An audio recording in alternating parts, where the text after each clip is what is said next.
ग्वालियर, जहां बैटरी की फैक्ट्री में आग लग गई है। बैटरी की यह फैक्ट्री बताया जा रहा है जिसमें अचानक से आग लगी। मरंगा थाना के बियाड़ा की ये घटना है। फैक्ट्री की टंकी में आग लगी है, शॉर्ट सर्किट। हालांकि जो प्रारंभिक जानकारी सामने आ रही है, शॉर्ट सर्किट की वजह से आग लगने की बात कही जा रही है। काफी मशक्कत के बाद आग पर काबू पाया गया। एक्सक्लूसिव तस्वीरें इस वक्त आपके टीवी स्क्रीन पर। फायर ब्रिगेड की 4 गाड़ियों की मदद से आग पर काबू पाया गया है। हालांकि लाखों की संपत्ति के नुकसान की बात कही जाती हुई। तो एक्सक्लूसिव तस्वीरें इस वक्त आपके टीवी स्क्रीन पर है, जहां पर 4 दमकल विभाग की गाड़ियां जो है वो मौके पर पहुंची और उसके बाद आनन फानन में आग पर काबू पाने का प्रयास शुरू कर दिया गया। इस वक्त की खबर ये कि आग बुझा ली गई है, लेकिन जब तक आग पर काबू पाया गया, लाखों की संपत्ति का नुकसान हो चुका था। तो बैटरी की ये फैक्ट्री बताई जा रही है जिसकी टंकी में आग लगी। बिहार के डिप्टी सीएम सम्राट चौधरी ने दिल्ली में आज एक प्रेस कॉन्फ्रेंस कर दिल्ली सरकार को जमकर घेरा है। सम्राट चौधरी ने अरविंद केजरीवाल के पूर्वांचल कार्ड पर उन्हें निशाने पर लिया, आड़े हाथों लिया। सम्राट चौधरी ने कहा कि दिल्ली सरकार ने लोगों के लिए कोई काम ही नहीं किया। ऐसे में पूर्वांचल के लोगों को सावधान रहने की जरूरत है। साथ ही लोगों को अपने चुनाव में अगले चुनाव के लिहाज से केजरीवाल सरकार को सबक सिखाने की मैं अपील करता हूं। दिल्ली में एक बड़े नेता, वरिष्ठ नेता बार बार पूर्वांचल के ऊपर दिल्ली में लोगों को कंफ्यूज करने का प्रयास कर रहे हैं।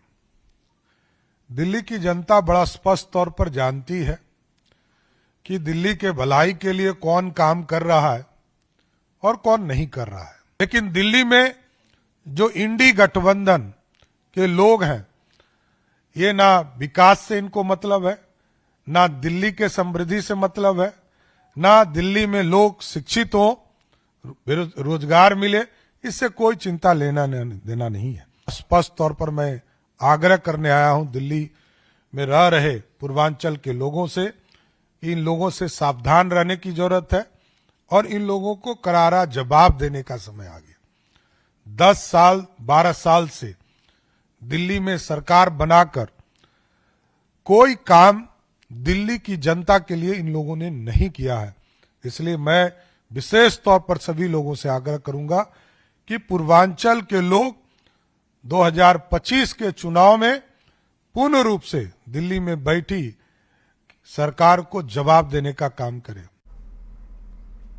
दरअसल आम आदमी पार्टी ने बीजेपी के राष्ट्रीय अध्यक्ष जेपी नड्डा पर पूर्वांचली लोगों का अपमान करने का आरोप लगाया है, जिसे लेकर बीजेपी इस वक्त हमलावर है। बिहार के डिप्टी सीएम सम्राट चौधरी ने कहा कि जेपी नड्डा का जन्म और पढ़ाई बिहार में हुई है और ऐसे में वे बिहार की भलाई की चिंता करते हैं। साथ ही अरविंद केजरीवाल से सवाल तक पूछा कि वे रोहिंग्या और बांग्लादेशियों के लिए इतना चिंतित आखिर क्यों हैं।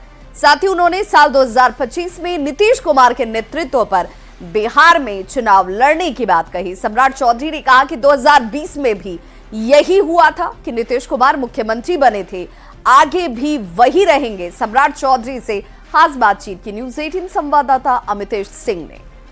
करते हैं बिहार के डिप्टी सीएम सम्राट चौधरी से। सम्राट जी, अरविंद केजरीवाल की तरफ से और आम आदमी पार्टी की तरफ से जो तमाम मुद्दे उठाए जा रहे हैं, जेपी नड्डा राष्ट्रीय अध्यक्ष के बयान को लेकर के पूर्वांचल को जोड़ रहे हैं जिस तरह से रोहिंग्या और बांग्लादेशी के साथ, क्या कहेंगे इस पर आप? देखिए, जेपी नड्डा जी तो स्वयं पूर्वांचल में जन्मे हैं, वहीं पूरा जीवन पढ़ाई लिखाई करने का काम और कांग्रेस के विरोध में जेल की यात्रा तक उन्होंने किया है। इसलिए जो व्यक्ति बिहार में जन्मा हो, बिहार के लोगों के बीच में रहा हो, वहाँ इंटरमीडिएट तक की पढ़ाई किया हो, वो व्यक्ति तो बिहार की भलाई के लिए चिंता करता है। और जहाँ तक केजरीवाल जी हैं, इनसे ये मैं जानना चाहता हूँ कि रोहिंग्या और बांग्लादेशियों के लिए इतना चिंतित क्यों है? अरे आप दिल्ली वाले के लिए चिंतित हो, ये बांग्लादेशी के लिए क्यों चिंतित है? बांग्लादेश अलग देश है, भारत का पार्ट नहीं है। जो भारत के लोग हैं, दिल्ली के लोग हैं, बिहार और पूर्वांचल के लोग हैं, उसकी चिंता कीजिए। 2025 में फिर से नीतीश, ये नारा आप लोगों की तरफ से दिया गया था। क्या ये नारे पर आप लोग कायम हैं? नीतीश कुमार के नेतृत्व में चुनाव होगा और चुनाव जीतने के बाद मुख्यमंत्री नीतीश कुमार ही बनेंगे। अमितेश जी 1996 से नीतीश कुमार जी पर एनडीए भरोसा कर रही है और 2020 में भी नीतीश कुमार जी हमारे नेता थे और आगे भी आदरणीय नीतीश कुमार जी और देश के प्रधानमंत्री नरेंद्र मोदी जी के नेतृत्व में ही चुनाव होगा। चुनाव जीतने पर मुख्यमंत्री नीतीश कुमार ही बनेंगे। 2020 में भी यही हम लोगों ने किया था, नीतीश कुमार जी ही मुख्यमंत्री हुए और आगे भी रहेंगे।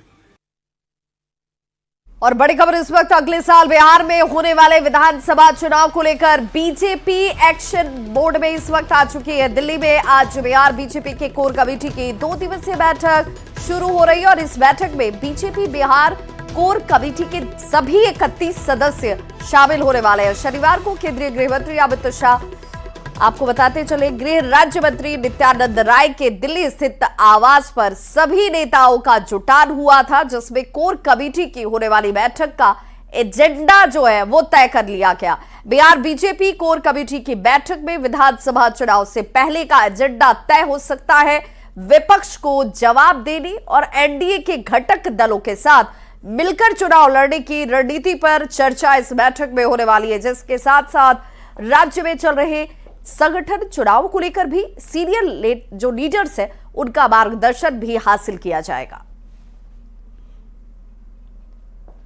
के संगठन पर्व का समय है और आप किसी प्रदेश में चले, हरियाणा का चुनाव हुआ, आप अभी जाएंगे हरियाणा, वहां भी इतनी ही बैठक हो रही। ये भारतीय जनता पार्टी में काम करने की संस्कृति है, पार्टी के संगठन का महत्व है। पार्टी के संगठन में हमारे आम कार्यकर्ता लगे रहते हैं, इस सबके सम्मान की बात होती। संगठन के जगह पर, स्थान पर कौन बैठेगा, कैसे व्यवस्थित की जाएगी, कैसे चलाना है, ये सारी चीजों पे चिंता की जाएगी। कल से सीएम नीतीश कुमार की प्रगति यात्रा की शुरुआत हो रही है और इस प्रगति यात्रा का ये पहला चरण होगा। बेतिया के अलावा इस यात्रा के तहत मुख्यमंत्री नीतीश कुमार मोतिहारी, शिवहर, सीतामढ़ी, वैशाली और मुजफ्फरपुर भी जाएंगे और पहले चरण की यात्रा का 28 दिसंबर को समापन होगा। इस दौरान सीएम विकास कार्यों का जायजा लेने के साथ ही साथ आम जनता से सीधे संवाद स्थापित करने वाले। इस दौरान कई योजनाओं का शिलान्यास और उद्घाटन भी होगा। पश्चिम चंपारण जिले के चनपटिया से यात्रा की शुरुआत होने जा रही है और मुख्यमंत्री नीतीश कुमार 24 दिसंबर को प्रगति यात्रा के दौरान पूर्वी चंपारण पहुंचेंगे। यहां केसरिया और सुगौली के पंचायत में लगभग 200 करोड़ की कई योजनाओं का उद्घाटन और शिलान्यास उनकी तरफ से किया जाने वाला है। मुख्यमंत्री के आगमन को लेकर पंचायत से लेकर जिला समरणालय तक में जोर शोर से तैयारियां इस वक्त चल रही हैं। 2 जगह पर है, फाइनल उसका आया नहीं है, केसरिया और सुगौली, और फिर यहाँ जिले में जो समीक्षा बैठक होती है उसका अभी कंफर्मेशन आना बाकी है, कंफर्मेशन आ जाएगा। दोनों जगह पे हमारी तैयारियां पूर्ण हैं। तो जेडीयू के मुख्य प्रवक्ता नीरज कुमार ने कहा कि सीएम नीतीश कुमार की यात्रा का मकसद होता है, इस दौरान मुख्यमंत्री योजनाओं की जमीनी हकीकत की पड़ताल करेंगे। सीएम की इस यात्रा का सकारात्मक प्रभाव पड़ेगा। नीतीश कुमार जी जनता से सीधा संवाद करने का ट्रैक रिकॉर्ड रहा है और 4 डिग्री टेम्परेचर तक नीतीश कुमार जनता संवाद करते हैं। वो बेतिया का इलाका, जो चंपारण का इलाका, जो बापू का चंपारण था, वह काल चक्र में कहीं न कहीं अपराध का तांडव का चंपारण हो गया। आज वाल्मीकि नगर, राजगीर और बोध गया के बाद सबसे ज़्यादा पर्यटक वहाँ जाते हैं। कहा जाता है कि बिहार का स्विट्जरलैंड है वो। और थारू जनजाति के लोगों के लिए जो स्वाभिमान महिला बटालियन बनाया, चनपटिया मॉडल वहाँ चल रहा है, उद्योग का जो प्रवासी मजदूरों ने बनाया, तो स्थल निरीक्षण करना, योजनाओं की समीक्षा करना और प्रगति में 50% महिलाओं की हिस्सेदारी है। तो स्वाभाविक है प्रगति यात्रा में नीतीश कुमार जी जाएंगे तो उसके सकारात्मक नतीजे निकल कर आएंगे। बीपीएससी 70वीं की पीटी परीक्षा को लेकर सियासत थमने का नाम ही नहीं ले रही। बिहार विधानसभा में नेता प्रतिपक्ष तेजस्वी यादव शनिवार की देर रात पटना के गर्दनी बाग स्थित घटना जो धरना स्थल है जहां पर ये तमाम अभ्यर्थी बैठे हुए वहां पर पहुंचे और आंदोलन कर रहे अभ्यर्थियों से जाकर मुलाकात की। साथ ही उन्होंने सरकार से 70वीं बीपीएससी परीक्षा की पीटी परीक्षा को रद्द करने तक की मांग कर दी। बीपीएससी 70वीं की पीटी परीक्षा रद्द करने की मांग पर जेडीयू के मुख्य प्रवक्ता नीरज कुमार ने हालांकि तंज के साथ तेजस्वी को नसीहत दी। नीरज कुमार ने कहा कि पेपर लीक और धांधली को लेकर कोई बात सामने आई ही नहीं है और इसके बाद भी तेजस्वी इसे लेकर राजनीति कर रहे हैं। उन्होंने तेजस्वी को छात्रों की भावनाओं के साथ खिलवाड़ न करने के साथ अभ्यर्थियों को सकारात्मक सलाह देने की भी अपील की। आने की बात, कभी नॉर्मलाइजेशन की बात करके छात्रों की भावना के साथ खिलवाड़ करना। और तेजस्वी यादव जी, आप तो कभी वीडियो कॉल और कभी वहां जाया करके आप सीधे अपने घर चले गए होंगे धरना स्थल के बाद। इस ठिठुरती ठंड में उन बच्चों के भविष्य के साथ कम से कम खिलवाड़ न करें, सकारात्मक सलाह दीजिए कि बच्चे परीक्षा में गंभीरता से परीक्षा देते हैं, मेहनत करते हैं, सफलीभूत होते हैं, उनमें अपनी उनकी भूमिका होती है। बीजेपी प्रवक्ता प्रभाकर मिश्रा ने भी तेजस्वी को अभ्यर्थियों को गुमराह करने का आरोप लगाया। उन्होंने कहा कि तेजस्वी अभ्यर्थियों को बरगलाने से ज्यादा कुछ नहीं कर रहे। गुमराह करना तेजस्वी जी का काम रह गया है। वे प्रदेश में अशांति फैलाना चाहते हैं, लेकिन इससे तेजस्वी जी को कुछ हासिल नहीं होगा। लालू जी ने नौकरी देने के नाम पर गरीब विद्यार्थियों की जमीन हड़प ली और अब तेजस्वी जी बीपीएससी अभ्यर्थियों को गुमराह कर रहे हैं। प्रदर्शनकारी अभ्यर्थियों से मिलकर उन्हें बरगलाने से उनको कुछ मिलने वाला नहीं है। लालू जी और तेजस्वी जी विद्यार्थियों के हित में न तो सोच सकते हैं और न ही कुछ कर सकते हैं। बिहार विधानसभा चुनाव को लेकर लालू प्रसाद सक्रिय हो चुके हैं। जी हां, लालू प्रसाद रोहतास में राजनीतिक कार्यक्रम में भाग लेने वाले हैं। रोहतास के पासी समाज में लालू प्रसाद एक बड़े सम्मेलन में भाग लेते हुए दिखेंगे आपको। साथ ही लालू प्रसाद सम्मेलन को संबोधित भी करेंगे।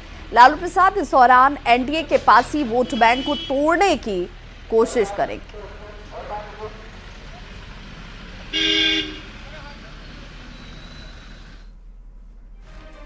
खबर भागलपुर से, जहां आज नेता प्रतिपक्ष तेजस्वी यादव टाउन हॉल में कार्यकर्ता दर्शन और संवाद कार्यक्रम करने वाले हैं।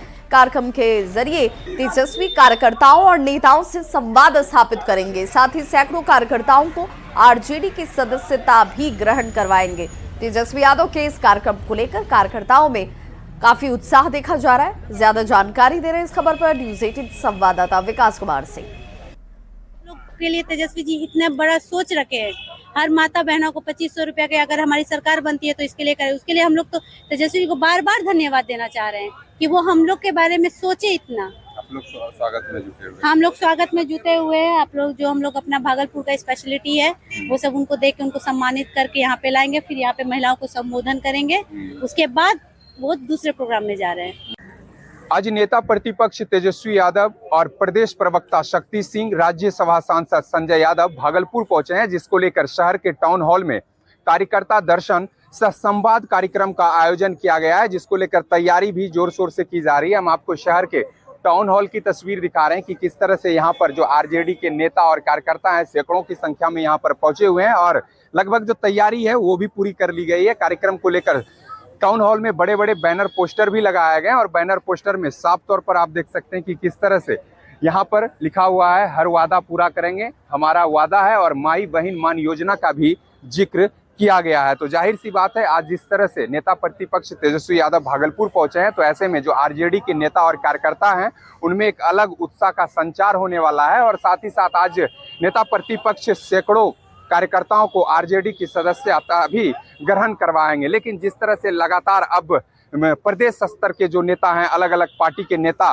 भागलपुर पहुंच रहे हैं, तो ऐसे में साफ तौर पर यह चुनावी समीकरण तैयार करने में नेता जुटे हुए हैं। विकास कुमार सिंह, न्यूज़ 18 भागलपुर। खबर दरभंगा से, जहां डीएमसीएच में भी एम्स की तरह अब ऑनलाइन मरीज पंजीकरण और डॉक्टर से अपॉइंटमेंट की सुविधा शुरू होने वाली है बहुत जल्द। और केंद्रीयकृत पंजीकरण की शुरुआत के साथ मरीजों के हित में ये दूसरा बड़ा कदम होगा जो उठाया जा रहा है।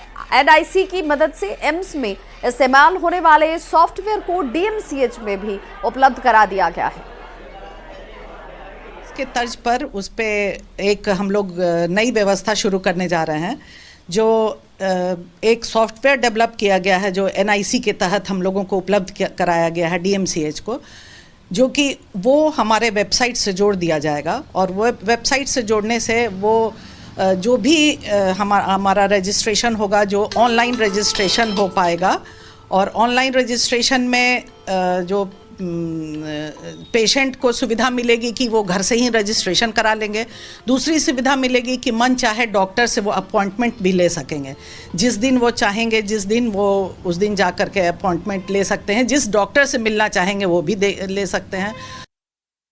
खबर लखीसराय से, जहां पुलिस लगातार अलर्ट है और सभी थाने की पुलिस NH 80 से लेकर शहर में रात्रि गश्ती अब तेज कर चुकी है। पुलिस शहर के रिहायशी इलाकों में छोटे बड़े वाहनों की तलाशी कर रही है ताकि कोई भी आपत्तिजनक सामान शहर के अंदर प्रवेश न कर सके।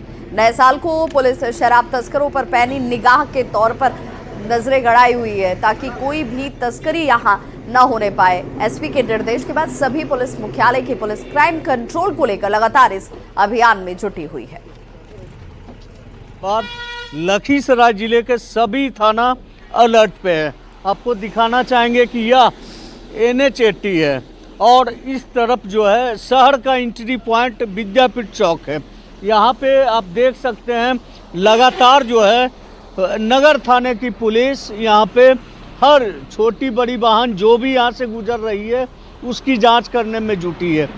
अपराध नियंत्रण के लिए वाहन जांच एवं बैगों की वगैरह की जांच की जा रही है। पुलिस का दो ही काम है, क्राइम प्रिवेंशन और क्राइम डिटेक्शन। अपराध को नए साल के लेकर के हाँ पुलिस बड़े पदाधिकारी के निर्देश में जांच की जा रही है। कमर जांच, डिक्की जांच, ये सब वाहन जांच किया जा रहा है। तो हम लोग लगातार इस मामले में, क्योंकि ठंड के मौसम में थोड़ा सा गश्ती हम लोग ज़्यादा जरूरी होती है, तो वो भी करवाए हुए हैं।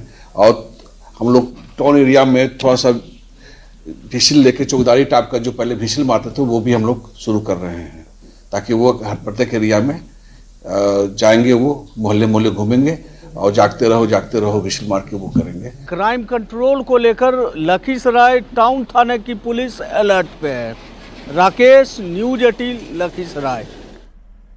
प्रधानमंत्री नरेंद्र मोदी का आज कुवैत दौरे का दूसरा दिन है। PM मोदी कुवैत में भारतीय श्रमिकों से मिले और उनसे संवाद किया। इस दौरान उन्होंने कहा कि घर घर में जरूरी सुविधा पहुंचा रहा हूं और 140 करोड़ लोगों के लिए मेहनत कर रहा हूं। PM मोदी ने सीवान के रहने वाले कामगार पुरुषोत्तम शर्मा से भी बात की। पुरुषोत्तम शर्मा ने PM मोदी से सवाल पूछा कि आप काम करने को लेकर हाँ, इतनी ऊर्जा आपको कहां से मिलती है। साथ ही इंटरनेशनल एयरपोर्ट की भी मांग PM मोदी से की। पुरुषोत्तम शर्मा है, मैं बिहार सिवान डिस्ट्रिक्ट से हूं और इस कंपनी में सर मैं 15 साल से काम कर रहा हूं वेल्डिंग का। 15 साल यहीं पर हो गए? जी सर। वाह। सर हम लोग जब आए थे उस टाइम थोड़ा हम लोगों को दिक्कत था अपने यहाँ बात करने के लिए, जो अभी आप बोल रहे थे, तो कभी कभी घर पे बात करने के लिए एक हफ्ता हो जाता था। लेकिन अभी हम लोग को इतना सुविधा है कि हर टाइम बात कर सकते हैं और बिना कोई मतलब नेटवर्क, बिना कोई प्रॉब्लम से। तो इसके लिए भी आपको बहुत बहुत धन्यवाद सर। हमारे बिहार में जो आप नालंदा विश्वविद्यालय का उद्घाटन किए, उसके लिए भी आपको बहुत बहुत धन्यवाद। और इससे वहाँ के छात्रों को बहुत आगे बढ़ने का बहुत अच्छा मौका मिलेगा। और सर हम लोग यहाँ पे 8 घंटा 10 घंटा ड्यूटी करके हम लोग को सर थकान महसूस होने लगता है। और आप इतने सालों से कंटिन्यू इतना काम कर रहे हैं, इतना हार्ड वर्क कर रहे हैं, कंटिन्यू ट्रेवलिंग कर रहे हैं। आपको सर ये ऊर्जा कहाँ से मिलती है, कैसे ऐसे आपको हिम्मत होता है, कैसे आप इसको करते हैं, थोड़ा हम लोग को भी शेयर करें ताकि हम लोग भी उसको अपने जीवन में लाए और हम लोग भी कुछ आगे बढ़े। देखिए, मैं दिन भर सोचता रहता हूँ कि मेरा किसान कितनी मेहनत करता है अपने खेत में, हमारा श्रमिक कितनी मेहनत करता है। रात को कभी आप ट्रेन से उतरे, एयरपोर्ट से उतरे, कितनी ठंड होगी, लेकिन एक ऑटो रिक्शा वाला आ जाएगा, साहब बताइए कहाँ पहुँचा दूँ।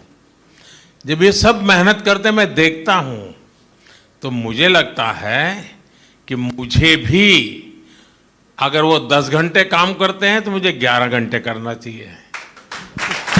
अगर वो 11 घंटे काम करते हैं तो मुझे 12 घंटे करना चाहिए। और दूसरी बात है, आप मेहनत अपने परिवार के लिए करते हैं कि नहीं करते हैं? जी सर। करते हैं ना? जी सर। आपके परिवार में कितने मेंबर हैं? हाँ, 5, 7, 10 बराबर? जी सर। तो आप 5 घंटे, 6 घंटे, 7 घंटे काम करोगे तो चलेगा। मैं भी मेरे परिवार के लिए काम करता हूं। मेरे परिवार में 140 करोड़ लोग हैं, तो मुझे जरा ज्यादा काम करना पड़ता है। सर हम लोग कभी कभी थकते हैं तो मेडिकल लीव ले लेते हैं। सर आप कभी ऐसा मेडिकल लीव लेते हैं? ऐसा है, मुझे भी मेडिकल लीव मिलता है। कैसे, मैं बताता हूं। जैसे अभी आया, ये जो श्रमिकों के पसीने की महक होती है ना, वो मेरी मेडिसिन होती है।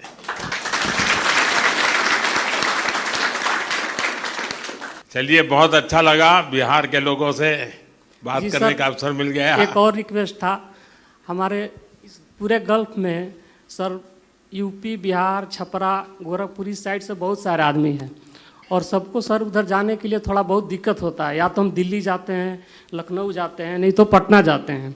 तो उधर एक हमारे यहाँ भी एक इंटरनेशनल एयरपोर्ट हो जाता तो सर हम लोग के लिए बहुत अच्छा हो जाता। होगा, सब कुछ अच्छा होगा। तो इस बुलेटिन में बस इतना ही, लेकिन न्यूज़ 18 बिहार झारखंड पर खबरों का सिलसिला लगातार जारी है।